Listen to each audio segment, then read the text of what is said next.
Hello বন্ধুরা, কেমন আছো? আশা করি সকলেই ভালো আছো। তৃপ্তি রান্নাঘরে সবাইকে স্বাগত জানাই। আমি আজকে ডিম দিয়ে পোলাও রান্না করব। ভিডিওটা না টেনে সম্পূর্ণ দেখার অনুরোধ রইল। আমি প্রথমে 5টা ডিম সেদ্ধ করে নেব। সেদ্ধ করা হয়ে গেলে গ্যাসটা বন্ধ করে দেব।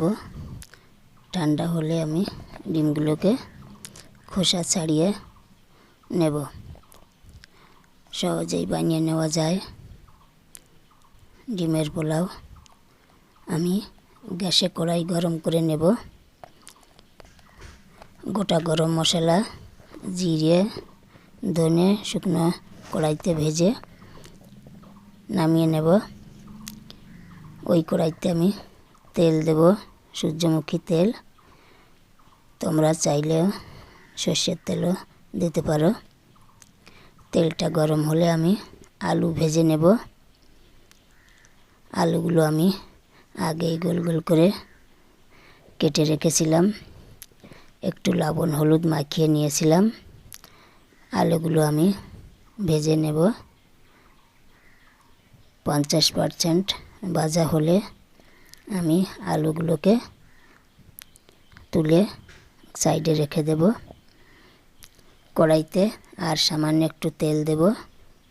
ফোড়নে দেব তেজপাতা আর গোটা গরম মশলা, 2টো পেঁয়াজ কুচি দেব। পেঁয়াজ একটু ভেজে নেব লাল করে। সরি বন্ধুরা, একটা ভুল হয়ে গেছে।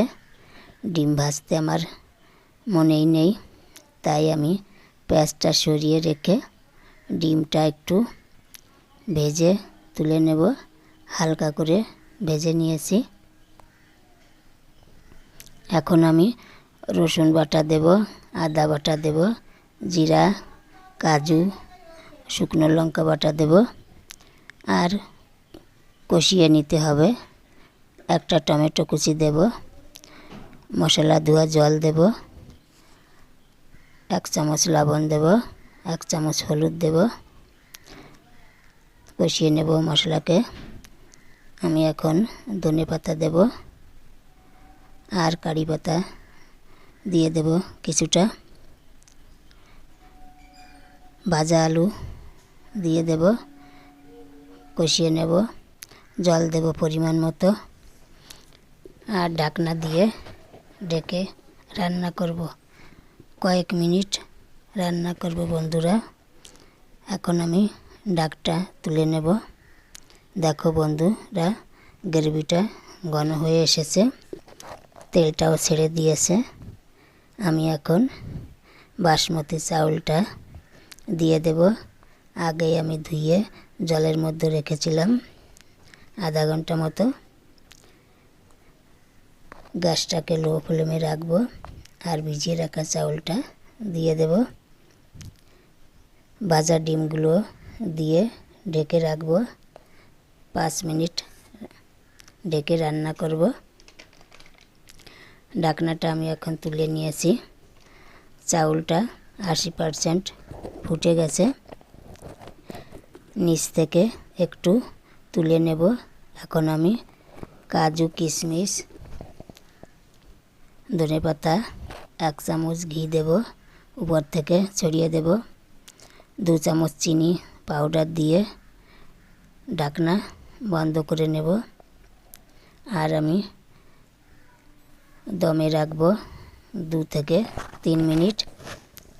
একটু আটা দিয়ে আমি ছিদ্রটা বন্ধ করে দিয়েছি।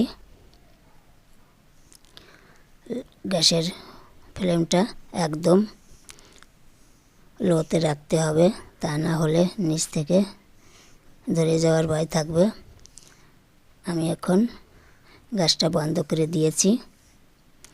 5 মিনিট পরে ঢাকনা তুলে নিয়েছি। দেখো বন্ধুরা, কত সুন্দর একটা গন্ধ বেরিয়েছে। খেতে দারুণ ভালো লাগবে। তোমরা চাইলে এভাবে বানিয়ে নিতে পারো ডিম দিয়ে পোলাও।